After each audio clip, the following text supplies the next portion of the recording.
Okay, तो अपने ना पिछले लेक्चर के अंदर किया था डायग्नोसिस ऑफ प्रेगनेंसी के अंदर फर्स्ट ट्राइमेस्टर के अंदर कौन कौन से डायग्नोस करेंगे। लेकिन अब अपने ये बात करना है कि सेकंड ट्राइमेस्टर में और थर्ड ट्राइमेस्टर में क्या क्या डायग्नोस करें। फर्स्ट ट्राइमेस्टर के अंदर जो डायग्नोस कर रहे थे उसके अंदर कुछ टेस्ट थे कि अपने प्रेगनेंसी को डिटेक्ट कौन कौन से टेस्ट से कर सकते हैं। तो सबसे पहले है इम्यूनोलॉजिकल टेस्ट। इसके अंदर क्या है, एग्लूटिनेशन टेस्ट होता है। एक क्या होगा, डायरेक्ट एग्लूटिनेशन और इनडायरेक्ट एग्लूटिनेशन। तो इस टेस्ट के अंदर ना, जैसे मान लो अपने क्या करते हैं, बीटा एचसीजी हार्मोन होता है ना, तो यूरिन में या फिर ब्लड के अंदर अपने क्या देखते हैं कि बीटा एचसीजी लेवल चेक करते हैं। तो बीटा एचसीजी लेवल चेक करेंगे तो वो किस प्रकार किया जाता है, और बीटा एचसीजी लेवल चेक करके अपने किस प्रकार प्रेगनेंसी का डायग्नोज कर सकते हैं कि प्रेगनेंसी कंसीव हुई है या नहीं हुई। तो इसके अंदर देखो, सबसे पहले अपने बात करते हैं कि अपने क्या लिया, यूरिन, मेल का क्या लिया, यूरिन, और उसके अंदर अपने क्या मिला दिया, HCG एंटीजन। ठीक है भाई, मतलब यूरिन के अंदर क्या है, HCG एंटीजन है। अगर मैं इसको करके आपको थोड़ा सा इधर रहेगा, बिल्कुल सिंपल सा मेथड है ये, जैसे प्रेगा कार्ड वगैरह चेक कर कि अगर मान लो ये लेडीज है, ये दो लेडीज है आपके पास, एक, ठीक है। अब अपने को नहीं पता कि प्रेग्नेंट कौन सी है और नॉन प्रेग्नेंट कौन सी है, तो अपने क्या लेंगे, उसका यूरिन लिया, कि यूरिन में अपने क्या मिला दिया, जो अपने HCG एंटीबॉडी मिला दी, क्या मिला दिया, HCG एंटीबॉडी। चलिए, अब इसका अंदर अपने को देखना है कि बाद में अपने क्या करेंगे, HCG एंटीबॉडी है और यूरिन है, जैसे प्रेगा कार्ड वगैरह करते हैं और उसमें एंटीबॉडी ऑलरेडी। अब ये क्या कर, ये क्या हो जाएगी, न्यूट्रलाइज हो जाएगी, ये क्या हो जाएगी, न्यूट्रलाइज हो जाएगी। ठीक है भाई, क्योंकि ये यूरिन है, यूरिन के अंदर अगर मान लो HCG प्रेजेंट हुआ हार्मोन, तो ये एज ए एंटीजन का काम करेगा। ध्यान से समझना कि अपने पास क्या HCG एंटीबॉडी है ऑलरेडी, उसके अंदर अपने क्या डाल दिया, यूरिन डाल दिया। अगर यूरिन के अंदर HCG है तो ये यूरिन वाला HCG क्या करेगा, एंटीजन की तरह काम करेगा और वो इस एंटीबॉडी के साथ रिएक्शन करेगा। तो ये रिएक्शन क्या हो जाएगी, न्यूट्रलाइज हो जाएगी। फिर अपने क्या करेंगे, इसके अंदर लैब प्रिपेयर्ड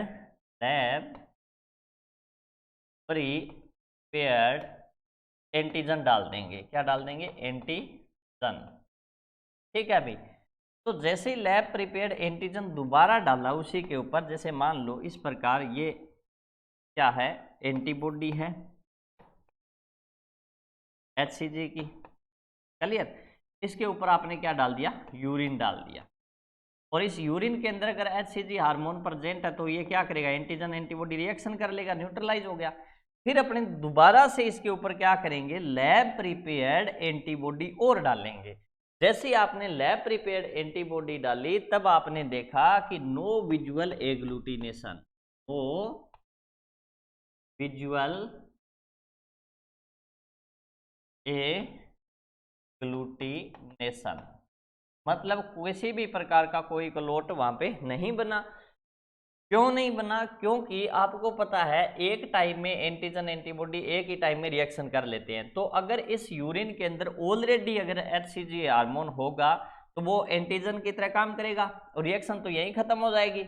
फिर आपने दोबारा से डाला, दोबारा से लैब प्रिपेयर्ड एंटीजन इसके ऊपर डाला, तो इस एंटीजन के रिएक्शन करने के लिए इसके ऊपर किसी भी प्रकार की एंटीबॉडी बची नहीं, क्योंकि इस एंटीबॉडी ने तो पहले रिएक्शन कर ली। तो किसी भी प्रकार का कोई विजुअल एग्लूटिनेशन नहीं होगा। इट मीन्स केस आपका क्या होगा, पॉजिटिव। कहने का मतलब है कि अगर आप HCG हार्मोन से डिटेक्ट कर रहे हो प्रेगनेंसी, तो उस टाइम आपको ये देखना है कि दोबारा से एंटीबॉडी डालने पर, एंटीजन डालने पर, लैब प्रिपेयर्ड एंटीजन डालने पर अगर विजुअल एग्लूटिनेशन हो रहा है तो केस नेगेटिव है, और विजुअल एग्लूटिनेशन नहीं हो रहा, वहां पे क्लोट नहीं बन रहा है, तो वो केस क्या माना जाएगा, पॉजिटिव माना जाएगा। इस प्रकार अपने क्या इम्यूनोलॉजिकल टेस्ट से अपने डिटेक्ट कर सकते हैं। और प्रेगनेंसी का दूसरा टेस्ट एलाइजा टेस्ट भी कर सकते हैं, और अल्ट्रासाउंड करके अपने देख सकते हैं, गैसेशन सेक देख सकते हैं, उसके अंदर जो प्रोडक्ट है वो देख सकते हैं, ठीक है भाई। और जो उसके ऑर्गेनोजेनेसिस होता है, ऑर्गन बनते हैं, वो भी अपने देख सकते हैं, अंदर फीटस कितने हैं, एक है या दो, ये भी देख सकते हैं। तो अल्ट्रासाउंड से भी क्या कर सकते हैं, प्रेगनेंसी का डायग्नोज कर सकते हैं, अल्ट्रासाउंड से भी। इस बात का अपने को ध्यान रखना है, क्लियर। उसके बाद अगर अपने बात करें कि और अपने किस किस तरीके से डिटेक्ट कर सकते हैं, तो ये तो अब और अपने फीटल हार्ट साउंड से डिटेक्ट कर सकते हैं। किससे कर सकते हैं, फीटल हार्ट साउंड से। Foetal heart sound. अब फीटल हार्ट साउंड को डिटेक्ट करने के तरीके देखो, जैसे मान लो अगर फर्स्ट ट्राइमेस्टर में बात करें, फर्स्ट ट्राइमेस्टर के अंदर अगर बात करें, तो फीटल हार्ट साउंड अपने 10 से 12 वीक पे सुनेंगे, क्लियर भाई। किससे सुनेंगे, डोपलर यूएसजी से। किससे सुनेंगे, डोपलर यूएसजी से। अब कई बार ऑप्शन में ना आपको ये दे देगा 10 से 12 वीक दे दिया, 8 से 10 वीक दे दिया, और अगर बात करें 12 से 14 वीक दे दिया। तो ऑप्शन में ना आपको ये ध्यान रखना है कि 10 वीक कहाँ पे आ रहा है, क्योंकि मेन 10 वीक होता है, ठीक है। तो 10 वीक यहाँ पे भी आ गया और यहाँ पे भी आ गया, तो अपने ये वाली रीडिंग लेंगे कि 8 से 10 वीक पे, क्योंकि 10 वीक पे यहीं ले सकते हैं, तो ये तो रीडिंग आई जाएगी, ब्रॉड है। तो अपने को क्या करना है, ये ध्यान रखना है कि अर्लीस्ट अपने जो फीटल हार्ट साउंड डिटेक्ट करेंगे डॉपलर यूएसजी से, वो कब कर सकते हैं, 10 वीक के ऊपर कर सकते हैं। उसके बाद अगर बात करें सेकेंड ट्राइमेस्टर में, सेकेंड ट्राइमेस्टर में फीटल हार्ट साउंड कब सुनेंगे, तो अपने अगर बात करें 10 से 12 वीक पे, तो डॉपलर से देख लिया, यूएसजी से। और अपने बात करें 16 से 18 वीक के ऊपर अपने क्या कर सकते हैं, फिटोस्कोप। इससे फिटोस्कोप से भी डिटेक्ट कर सकते हैं। फिटोस्कोप एक इस प्रकार का इंस्ट्रूमेंट होता है भाई, ध्यान रहे, ऐसा इंस्ट्रूमेंट होता है फिटोस्कोप, क्लियर। और फीटल हार्ट साउंड हमेशा बिलो अम्बिलिकस ही अप्लाई करके सुन सकते हैं। और फिटोस्कोप का दूसरा नाम है पिन्यार्ड स्टेथोस्कोप।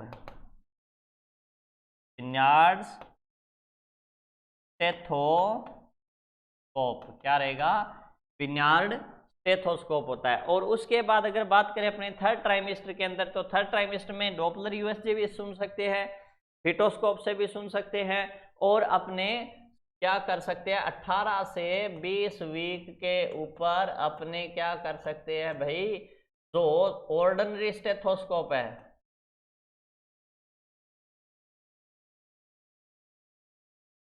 ऑर्डिनरी स्टेथोस्कोप, जो साधारण स्टेथोस्कोप होता है, उससे भी अपने सुन सकते हैं, क्लियर भी। आगे इतनी बात समझ में।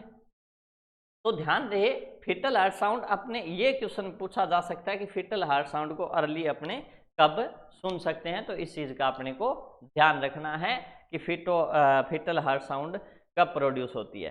अब उसके बाद अगर बात करें अपने कि सेकेंड ट्राइमेस्टर में क्या क्या डायग्नोसिस होंगे,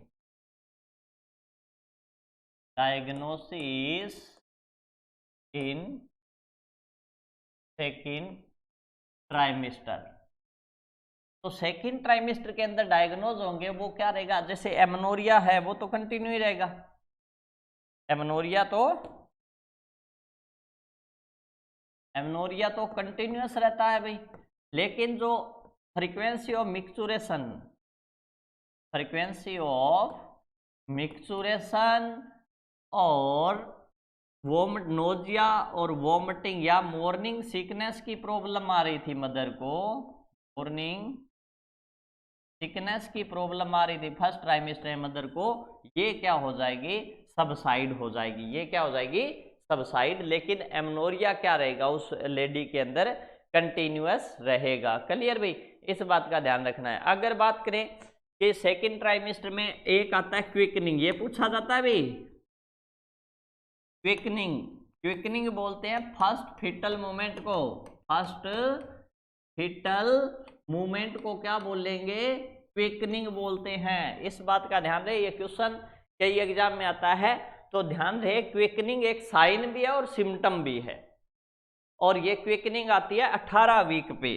कब आएगी, 18 वीक पे। मतलब फर्स्ट बार फिटस जब किक करता है और मदर को फील होता है कि अंदर कुछ मूवमेंट हो रहे हैं यूट्रस के अंदर, तो उसे क्या बोलेंगे अपने, क्विकनिंग। और क्विकनिंग वाला क्वेश्चन इंपॉर्टेंट है, ध्यान रखना। क्विकनिंग फर्स्ट फीटल मूवमेंट को बोलते हैं और 18 वीक के ऊपर क्विकनिंग है वो स्टार्ट हो जाती है। इस चीज का आपको ध्यान रखना है। क्लियर भाई।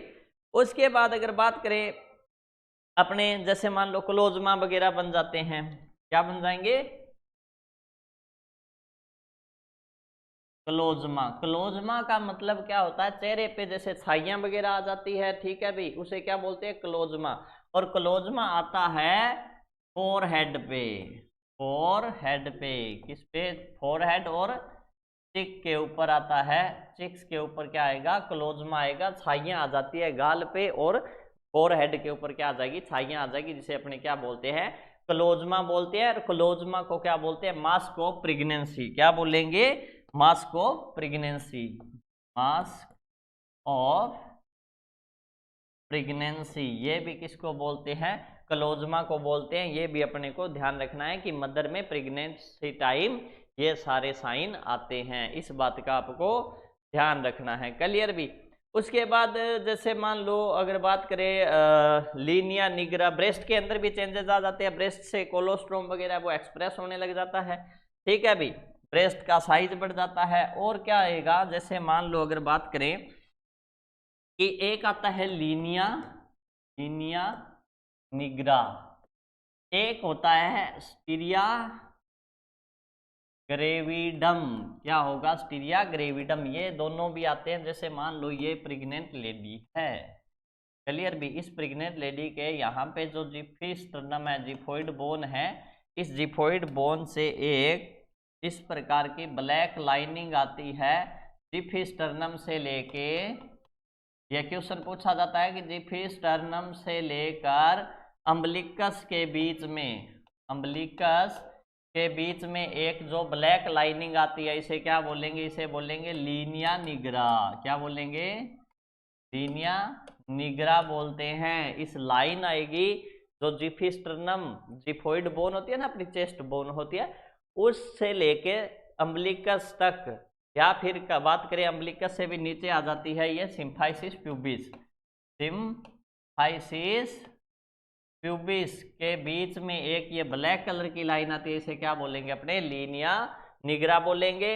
और अगर साइड में यहाँ पे देखा जाए प्रेग्नेंट लेडी के, तो साइड के अंदर भी क्या आ जाते हैं, स्ट्रेचिंग मार्क आ जाते हैं, जिसे क्या बोलेंगे, स्टीरिया ग्रेविडम। इन्हें क्या बोलते हैं, स्टीरिया ग्रेविडम। तो ये भी अपने को ध्यान रखना है कि लीनिया निग्रा क्या होता है और स्टीरिया ग्रेविडम क्या होता है। क्लियर भाई, इतनी बात समझ में आ गई। उसके बाद अगर बात करें अपने कि मोंटेगमेरी ट्यूबरकुलाई बन जाती है, क्या बन जाएगी, मोंटेगमेरी ट्यूबरकुलाई। मोंटेगमेरी ट्यूबरकुलाई की अगर बात करें तो इस प्रकार की स्ट्रक्चर आपको दिखाई देगी। मोंटे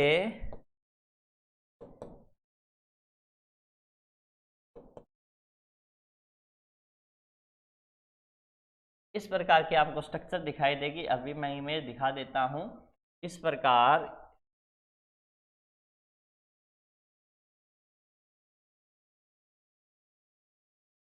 मोंटेगमेरी ट्यूबरकुलाई इस प्रकार की स्ट्रक्चर दिखाई देगी। जैसे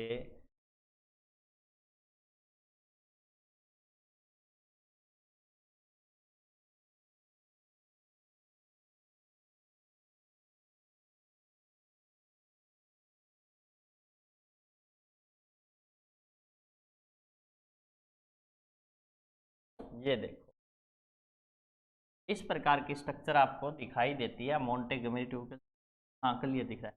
देखो, जैसे नॉर्मल ब्रेस्ट के अंदर बात करें तो इस प्रकार ग्रोथ होगी, लेकिन जैसे ही मान लो प्रेगनेंसी कंसीव हो जाती है और सेकेंड ट्राइमेस्टर शुरू हो जाता है, तब यहाँ पे जो सीबेसियस ग्लैंड है ये क्या हो जाएगी, एक्टिव हो जाती है। और ये क्या है, येलो कलर के अंदर पिगमेंटेशन हो जाता है इसे।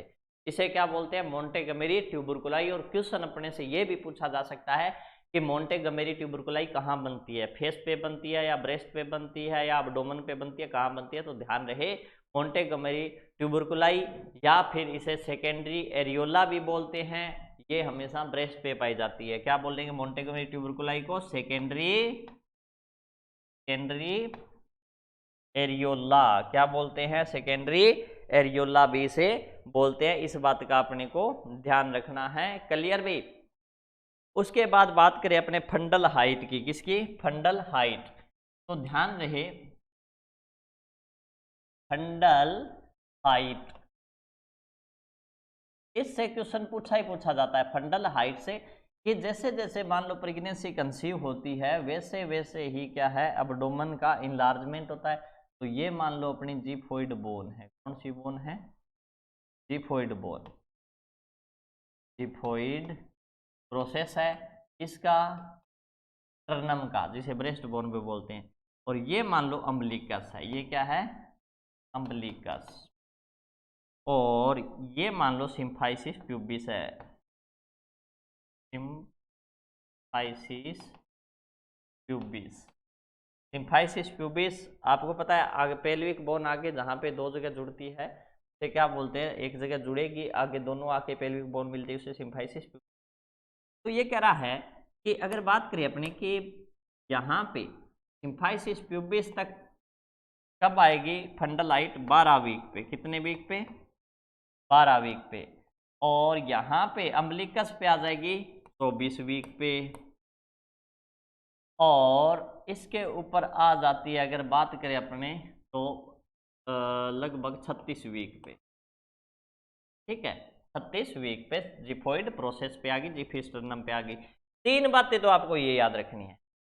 अब उसके बाद बात करें कि सिम्फाइसिस प्यूबिस और अम्बलिकस के बीच मिड में कब आएगी। ये देखो ये मिड पॉइंट है ना अम्बलिकस का और सिम्फाइसिस प्यूबिस का, तो इस पे आ जाती है 16 वीक पे। कब आ जाएगी, 16 वीक पे। इसी प्रकार जिफोइड प्रोसेस और अम्बलिकस के बीच का अगर पोर्शन की बात करें कि जिफोइड प्रोसेस और अम्बलिकस के बीच कब आ जाएगी, जैसे यहाँ पे, तो ये आ जाएगी कितने पे, 32 वीक पे। कितने पे, 32 वीक पे। ठीक है, और 36 वीक पे कहाँ होगी, जिफोइड प्रोसेस के पास होगी। अब क्या होगा 36 वीक के बाद क्या होगा, जैसे 38 और 40 वीक की बात करें तो 38 और 40 वीक के बाद इंगेजमेंट हो जाती है, मतलब फिटस का जो हेड है वो ट्रू पेल्विस के अंदर आके फिक्स हो जाता है, जिसे अपने क्या बोलते हैं, इंगेजमेंट और lightening, welcome sign of pregnancy बोलते हैं। तो जैसे ही फीटस का हेड ट्रू पेल्विस के अंदर आके फिक्स हो जाता है तो फंडल हाइट डाउन आ जाती है।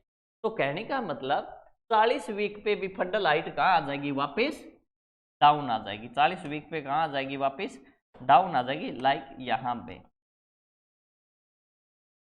इस पोर्शन में, मतलब 32 वीक पे जहाँ है वहां पे 40 वीक पे भी वापस आ जाएगी। ये क्वेश्चन आपको ध्यान रखना है। और अपने से यही क्वेश्चन पूछा जाता है कि 12 वीक पे फंडल हाइट कहाँ होगी, तो बता देंगे सिम्फाइसिस प्यूबिस पे। 24 वीक पे कहाँ होगी, अम्बलिकस पे। डिफिस्टर्नम पे कब होगी, 36 वीक पे। लेकिन 32 वीक पे, और ये भी क्वेश्चन पूछा जा सकता है कि ऐसी कौन सी लोकेशन है जहाँ पे फंडल हाइट 40 वीक पे भी उतनी होती है जितनी 32 वीक पे होती है, तो वो क्या रहेगा, अपने मिडवे बिटवीन जिफोइड प्रोसेस और अम्बलिकस। ये क्या है, मिडवे बिटवीन जिफोइड प्रोसेस और अम्बलिकस। और ये क्या रहेगा अपना, मिडवे बिटवीन अम्बलिकस और सिम्फाइसिस प्यूबिस। इस प्रकार आपको ध्यान रखना है, इससे एक क्वेश्चन पूछा ही पूछा जाता है फंडल हाइट से, तो ये भी अपने को ध्यान रखना है। क्लियर भी। उसके बाद अगर बात करें सेकेंड ट्राइमेस्टर में यूट्रस किस प्रकार का हो जाता है, तो यूट्रस है वो क्या हो जाएगा, ओवल शेप हो जाएगा। किस शेप का हो जाएगा, ओवेल शेप, ओवेल शेप। क्योंकि फर्स्ट ट्राइमेस्टर में तो क्या था, जैसे नॉर्मल में तो बात करें पायरिफॉर्म से ग्लोबुलर में हुआ, ग्लोबुलर शेप किस में आ जाएगा, ये ओवुलर शेप के अंदर आ जाता है। किस शेप के अंदर आ जाएगा, ओवुलर शेप के अंदर आ जाता है यूट्रस। इस चीज का अपने को ध्यान रखना है। क्लियर भी। उसके बाद अगर बात करें अपने, और अपने से क्वेश्चन कौन कौन से पूछे जा सकते हैं, तो और क्वेश्चन के अंदर एक और चीज आती है, जैसे इंटरनल और एक्सटर्नल ब्लोटमेंट की बात कर लेते हैं। देखो आपको मैं डायग्राम दिखाता हूं, कई बार डायग्राम देखे भी पूछ लेता है। एक्सटर्नल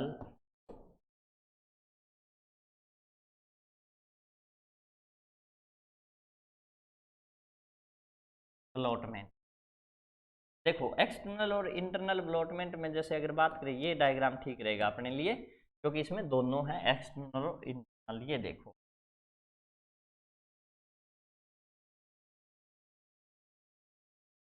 अब दिख रहा होगा क्लियर। हाँ ये देखो, ये है, ये तो कौन सा एक्सटर्नल ब्लॉटमेंट, कौन सा एक्सटर्नल ब्लॉटमेंट, और ये वाला ये कौन सा इंटरनल, इंटरनल ब्लॉटमेंट।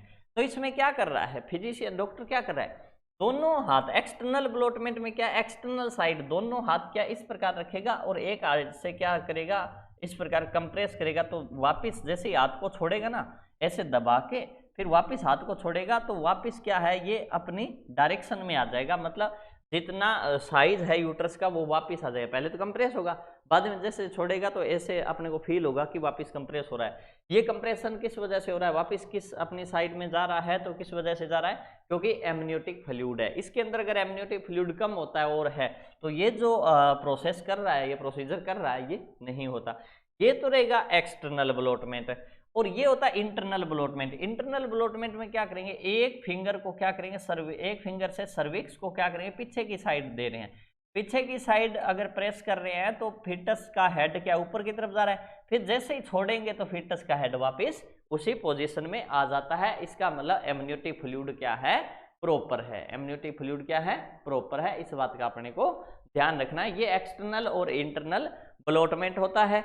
उसके बाद अगर बात करें अपने और कुछ जैसे चीजें हैं, तो एक आती है ब्रेक्सटोन हिक्स कॉन्ट्रैक्शन। क्या आएगा, ब्रेक्सटोन हिक्स कॉन्ट्रैक्शन आता है। ये भी सुना होगा आप लोगों ने, ब्रेक्सटोन हिक्स कॉन्ट्रैक्शन। ये डॉक्टर ब्रेक्सटोन था, उसने देखा था। उसने क्या देखा कि इस प्रकार अगर आप प्रेग्नेंट लेडी के यूट्रस का एग्जामिनेशन कर रहे हो, उस टाइम आप दोनों हाथ ऐसे यूट्रस के ऊपर रखोगे, अब्डोमेन के ऊपर रखते हो, तो अपने को फॉल्स कॉन्ट्रैक्शन फील होंगे। क्या फील होंगे, फॉल्स कॉन्ट्रैक्शन। एक तो होता है ट्रू कॉन्ट्रैक्शन, एक होता है फॉल्स। जो ट्रू कॉन्ट्रैक्शन होता है वो डिलीवरी स्टार्ट होती है तभी होता है, लेकिन फॉल्स कॉन्ट्रैक्शन या फिर ब्रेक्सटोन हिक्स कॉन्ट्रैक्शन है, ये टेम्परेरी होता है। सर्वाइकल डायलेशन के साथ इसका कोई रिलेशन नहीं होता, ये बाद में अपने आप सबसाइड होते हैं। लेकिन ये कॉन्ट्रैक्शन होता क्यों है, ये लगभग 20 वीक के बाद होता है कॉन्ट्रैक्शन। ब्रेक्सटोन हिक्स कॉन्ट्रैक्शन है, ये 20 वीक के बाद होता है। ऐसा क्यों होता है, क्योंकि 20 वीक के बाद क्या है, प्लासेंटा के अंदर जो प्लासेंटा है, उस प्लासेंटा के अंदर ब्लड सप्लाई इंक्रीज हो जाती है। प्लासेंटा के अंदर ब्लड सप्लाई इंक्रीज होने की वजह से क्या आएगा, ब्रेक्सटोन हिक्स कॉन्ट्रैक्शन आता है। इस बात का आपको ध्यान होना चाहिए। क्लियर भाई। अब देखो उसके बाद अगर बात करें अपने कि और क्या क्या चीजें आ सकती है, तो एक क्वेश्चन पूछा जाता है, most conclusive sign of pregnancy. कौन सा पूछा जाएगा, मोस्ट कनकल्जिव, कौन सा पूछा जाएगा, most conclusive sign of pregnancy. Most conclusive sign of pregnancy, ये डायरेक्ट क्वेश्चन आता है भाई, तो इसे बोल देंगे most conclusive sign of pregnancy कौन सा आएगा, फिटल हार्ट साउंड। क्या रहेगा, फिटल हार्ट साउंड। क्लियर भाई। उसके बाद अगर बात करें, ये तो सारे क्या थे अपने जो बात करें सेकंड ट्राइमेस्टर के अंदर जो थे साइन सिम्टम, वो सारे आगे। अब बात करते हैं थर्ड ट्राइमेस्टर। थर्ड ट्राइमेस्टर के अंदर कौन कौन से साइन आएंगे, ठीक है अभी थर्ड ट्राइमेस्टर के अंदर।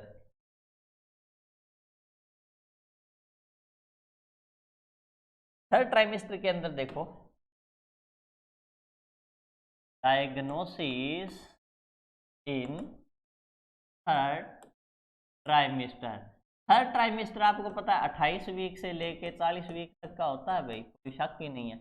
इस टाइम आपको पता है एमनोरिया तो रहेगा कंटिन्यू, एमनोरिया कंटिन्यू रहेगा, लेकिन frequency of micturition, frequency of micturition की प्रॉब्लम है वो रीअपीयर हो जाती है, वो क्या हो जाएगी, वापस रीअपीयर हो जाती है थर्ड ट्राइमेस्टर, क्योंकि सेकंड ट्राइमेस्टर में आपको मैंने बता दिया था कि सबसाइड हो गई, लेकिन थर्ड ट्राइमेस्टर में क्या है, वो वापस रीअपीयर हो जाती है फ्रीक्वेंसी ऑफ मिक्सचुरेशन।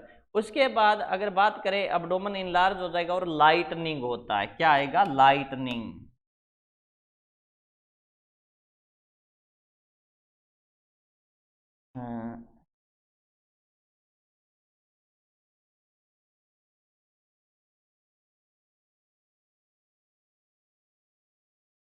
लाइटनिंग, लाइटनिंग को बोलते हैं वेलकम साइन ऑफ प्रेगनेंसी, क्या बोलेंगे, welcome sign of pregnancy. Lightening का मतलब क्या है, ये ना भाई, जैसे मान लो प्रीमी ग्रेविडा है तो उसमें 36 से 38 वीक पे हो जाती है, कितने वीक पे हो जाएगी, 38 वीक के ऊपर हो जाती है, किसके अंदर, प्रीमी ग्रेविडा में। और मल्टी ग्रेविडा में कई बार क्या होता है, जैसे अगर बात करें अपने मल्टी ग्रेविडा की, तो मल्टी ग्रेविडा के अंदर ये है just after just before delivery होती है कई बार, तो ये ध्यान रखना है, lightening welcome sign of pregnancy होता है। इसमें क्या होगा, फीटस का हेड है वो ट्रू पेल्विस में आके फिक्स हो जाता है, उसके बाद वो मूवमेंट नहीं करता, जिसे अपने इंगेजमेंट बोलते हैं, ठीक है भी। तो इसे क्या बोलेंगे, लाइटनिंग को वेलकम साइन ऑफ प्रेगनेंसी। और फीटल मूवमेंट है वो वापस आने लग जाते हैं, ठीक है भी।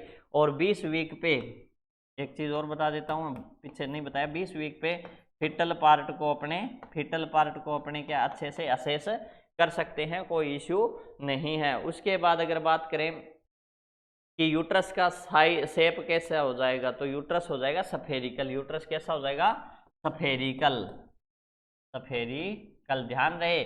थर्ड ट्राइमेस्टर में तो क्या यूट्रस सफेरिकल है, और ओवल शेप किस में है, सेकेंड ट्राइमेस्टर में। और ग्लोब्यूलर किस में है, ग्लोब्यूलर यूट्रस किस शेप का होगा, तो फर्स्ट ट्राइमेस्टर के अंदर होगा। तो ये भी छोटे छोटे क्वेश्चन हैं, ये भी अपने को याद रखने हैं, तो इसमें किसी भी प्रकार की चीज़ को अपने इग्नोर नहीं कर सकते हैं, क्योंकि ये चीज़ें पूछी जाती है मोस्टली। अब उसके बाद ये कह रहा है, बाकी तो सारे साइन आ ही जाएंगे। उसके बाद ये कह रहा है और साइन सिम्टम क्या रहेंगे प्रेगनेंसी के केस में, तो और साइन सिम्टम के अंदर ना आपसे ये भी पूछा जा सकता है, जैसे कि पॉजिटिव साइन कौन से होते हैं, प्रोबेबल साइन कौन से होते हैं, प्रिजेप्टिव साइन कौन से होते हैं, ऐसी चीज़ें भी कुछ आपसे पूछी जा सकती है। तो अगर इसकी बात करें अपने कि डिफरेंशिएट डायग्नोसिस और क्या क्या होंगे, कि और क्या क्या डायग्नोज मिलते हैं, तो एक टर्म होती है स्यूडोसाइसिस, स्यूडोसाइसिस, स्यूडोसाइसिस होता है, ये एक प्रकार का ना साइकेट्रिक प्रॉब्लम होती है। स्यूडोसाइसिस क्या है, एक प्रकार की साइकेट्रिक प्रॉब्लम है, इसमें लेडी प्रेग्नेंट नहीं होती, लेकिन उसको ऐसे लगता है कि वो प्रेग्नेंट है, इसलिए ये एक प्रकार की फॉल्स प्रेगनेंसी होती है। जैसे मान लो यूट्रस के अंदर कोई ट्यूमर बन गई, यूट्रस ओवर ग्रो कर गया, या किसी ने फॉल्स डायग्नोज कर दिया, ठीक है, या अंदर कोई सिस्ट बन गई, ठीक है, तो उसको ऐसे लगता है कि वो प्रेग्नेंट है, हालांकि वो प्रेग्नेंट नहीं होती, इसलिए इस टर्म को क्या बोलेंगे, स्यूडोसाइसिस। अब अपने बात करें कि अगर पॉजिटिव साइन और प्रोबेबल साइन कौन से, तो अगर बात करें पॉजिटिव साइन कौन से है, पॉजिटिव साइन, तो पॉजिटिव साइन वो होते हैं जो 100% शो करते हैं कि प्रेगनेंसी है। जैसे मान लो यूएसजी कर लिया, एक्सरे करेंगे तो फिटस का स्केलेटल सिस्टम दिखेगा अपने को, ठीक है भी, फंडल फिटल हार्ट साउंड अगर अपने को सुनाई दे रही है, तो ये सारे किस में जाएंगे, पॉजिटिव साइन के अंदर जाएंगे, ये किस में जाएंगे, पॉजिटिव साइन के अंदर जाएंगे, ये अपने को ध्यान रखना है। और उसके बाद अगर बात करें अपने कि प्रीजेप्टिव साइन कौन से है, कौन से रहेंगे, प्रीजेप्टिव साइन,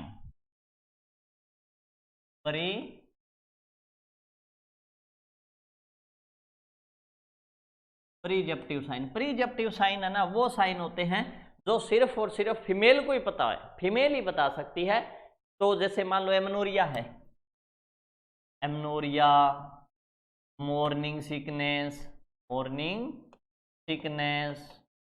ब्रेस्ट चेंजेज, ठीक है अभी, तो ये सारी किस में जाएंगे, ऐसे जो साइन है जो सिर्फ और सिर्फ क्या है फीमेल को ही पता होता है, वो सारे किस में आएंगे, प्रीजेप्टिव साइन के अंदर। जैसे एमनोरिया है, ठीक है, मॉर्निंग सीकनेस आ गया, फटीग है, और अगर बात करें फ्रीक्वेंसी ऑफ मिक्चुरेशन है, ठीक है भाई, ये सिर्फ मदर को पता होता है। और क्विकनिंग जो मैं आपको बता रहा हूँ, क्विकनिंग सेकंड ट्राइमेस्टर में आएगा, और क्विकनिंग साइन भी है और सिम्टम भी है, मदर भी बता सकती है और डॉक्टर भी असेस कर सकता है कि कितनी किक चल रही है। तो ये सारे क्या होंगे, प्रीजेप्टिव साइन होंगे। उसके बाद अगर बात करें अपने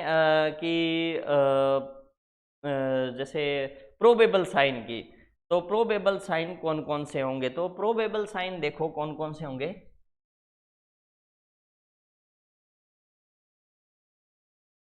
प्रोबेबल साइन, प्रोबेबल साइन वो होते हैं जो किसी डिजीज कंडीशन में भी आ सकते हैं। जैसे मान लो मदर कोई ओसीपी, जैसे गुडल साइन, कौन सा, Goodell's sign, Chadwick sign, Chadwick sign, ठीक है अभी, ये सारे गुडल साइन है, चैडविक साइन है। ये जैसे गुडल साइन है ना, वो किसके अंदर आ सकता है, जैसे अगर बात करें कोई मदर ओसीपी यूज कर रही है, ओरल कॉन्ट्रासेप्टिव पिल्स यूज कर रही है, तो उसके अंदर भी क्या आ सकता है, गुडल साइन आ सकता है। तो ऐसे साइन जो मतलब कोई जरूरी नहीं है कि वो प्रेगनेंसी टाइम में आए, वो किसी डिजीज कंडीशन के अंदर भी आ सकते हैं, तो उसे क्या बोलेंगे अपने, गुडल साइन बोल, सॉरी प्रोबेबल साइन बोलते हैं। जैसे ब्रेक्सटोन हिक्स कॉन्ट्रैक्शन है, ठीक है अभी, ये सारी चीजें किस में आएगी, प्रोबेबल साइन में। क्लियर भी। तो आज का जो टॉपिक था डायग्नोसिस ऑफ प्रेगनेंसी, इसमें से मैंने मोस्ट ऑफ चीजें आपको बता दी, और जितना मैंने 2 ही लेक्चर हैं, ये तो पार्ट फर्स्ट है और ये आज पार्ट सेकंड है, इसके अंदर ज्यादा लंबा चौड़ा कुछ नहीं सोचना, जितना मैंने इंपॉर्टेंट बताया उसमें से क्वेश्चन पूछे जाते हैं, और हर एग्जाम में 2 से 3 क्वेश्चन इसके अंदर से पूछे जाते हैं डायग्नोसिस ऑफ प्रेगनेंसी से। तो आप अच्छे से प्रिपरेशन करना इसकी, और जो चीज़ें मैंने नोट करवाई है उतनी ही, उससे अलावा किसी भी प्रकार का कोई क्वेश्चन नहीं पूछा जाएगा। और अगर कोशिश ये करना कि मैक्सिमम आप एमसीक्यू करो, क्योंकि जितने एमसीक्यू करोगे उतना ही आपको बेनिफिट होगा, क्योंकि एमसीक्यू की प्रैक्टिस बहुत जरूरी है, अकेली थ्योरी पढ़ने से कुछ नहीं होगा। अगर आप खुद का इवैल्यूएशन करना है तो आपको एमसीक्यू करने पड़ेंगे। तो नेक्स्ट टॉपिक है वो मैं लेके आऊँगा एंटीनेटल केयर वगैरह, जो नेक्स्ट वीडियो के अंदर मैं डाल दूंगा।